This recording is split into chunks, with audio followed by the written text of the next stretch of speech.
হযরত হুযায়ফা রাদিয়াল্লাহু তাআলা আনহু বলেন, নবী করিম সাল্লাল্লাহু আলাইহি ওয়াসাল্লাম যখন কঠিন সমস্যার সম্মুখীন হইতেন তৎক্ষণাৎ নামাজে দাঁড়াইয়া যাইতেন।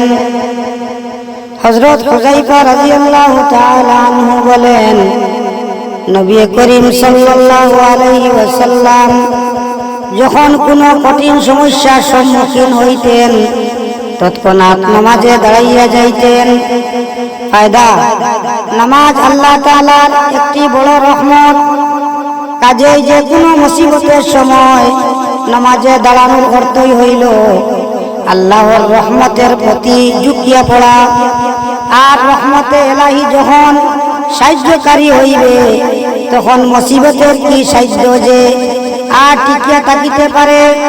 সাহাবায়ে কেরামগণের জীবনেও হুজুরে পাক সাল্লাল্লাহু আলাইহি সাল্লামের পদাঙ্ক অনুসরণ দেখিতে পাওয়া যায়।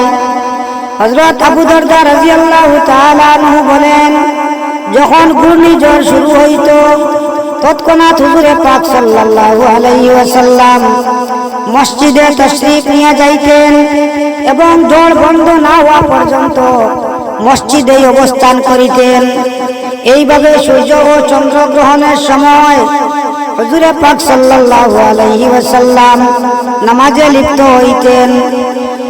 হযরত সাহাবায়ে কেরাম নবী করিম সাল্লাল্লাহু আলাইহি সাল্লাম হইতে বর্ণনা করেন, হযরত সুহাইব রাদিয়াল্লাহু তাআলা আনহু নবী করিম সাল্লাল্লাহু আলাইহি সাল্লাম হইতে বর্ণনা করেন যে পূর্ববর্তী পয়গম্বরগণ ও বিপদের সময় নামাজে মগ্ন হইতেন।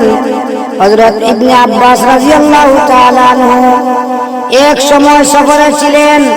প্রতিমধ্যে পুত্রের মৃত্যুর সংবাদ শুনিবা মাত্রই উট হইতে অবতরণ করিয়া 2 রাকাত নামাজ আদায় করিলেন ও ইন্না লিল্লাহি ওয়া ইন্না ইলাইহি রাজিউন পাঠ করিয়া বলিলেন, আল্লাহ তাআলা যাহা করিতে আদেশ দিয়াছেন আমি তাহাই করিলাম। তারপর তিনি কুরআনে পাকের এই আয়াত পাঠ করিলেন, ওয়াস্তাঈনু বিস-সাবরি ওয়াস-সালাহ, অর্থাৎ নামাজ ও সবরের দ্বারা আল্লাহর সাহায্য প্রার্থনা করো।